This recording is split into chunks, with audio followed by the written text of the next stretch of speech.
Enthusiasm. As with almost all of these qualities that we talk about, most all of them are a choice. You make the choice if you're going to be enthusiastic or if you're going to be a deadbeat.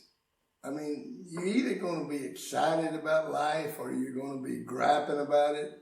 You make a choice as to whether or not you're going to be enthusiastic. This is a true story about a man, and he does videotaping motivational speeches. And so he's been in Kansas City doing motivational tapes in front of nothing but a camera. Well, there's absolutely nothing worse than doing motivational speeches in front of a camera. There's no feedback, there's no audience, there's nobody to look at. You're just looking at a camera. And he'd been doing that all weekend. So he was excited to go home. He was going back to Dallas, his home. And he was excited. He got to the airport, got long lines, all lines are long.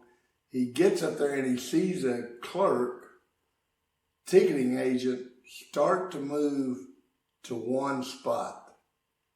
And he knows she's fixing to open up that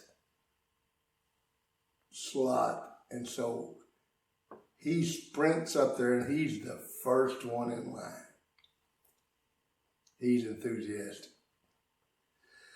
And the ticketing agent looks at him and says, "The flight to Dallas has been delayed for an indeterminate time."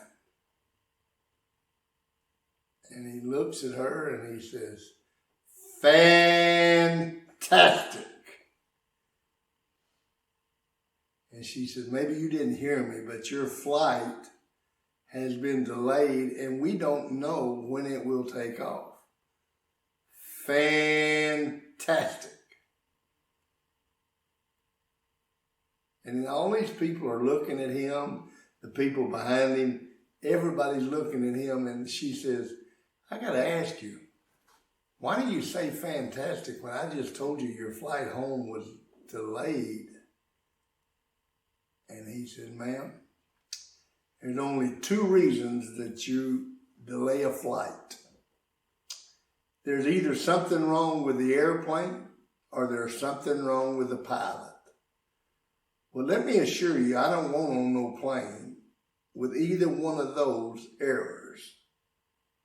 And number two, it looks to me like this is an air-conditioned space, and I just noticed that there's a little restaurant down here where I can get a cup of coffee and I can get a bunch of paperwork done. And then I'll be ready to go."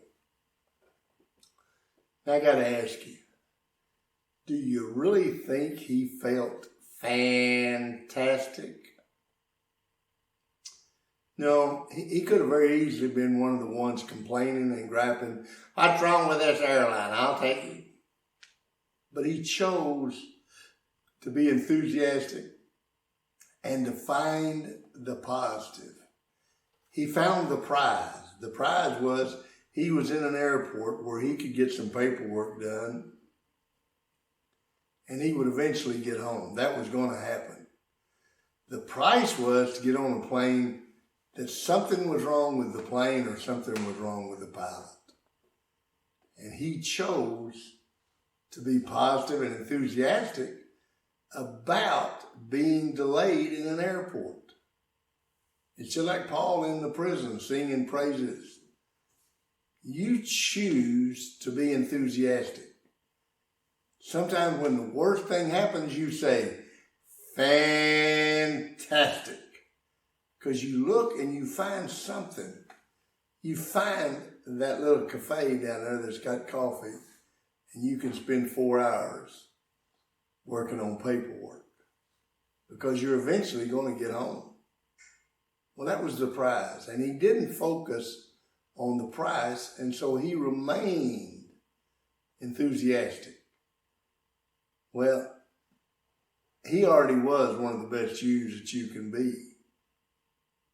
But by doing that, he really proved to everyone else that this is the way you can be the best you that you can be.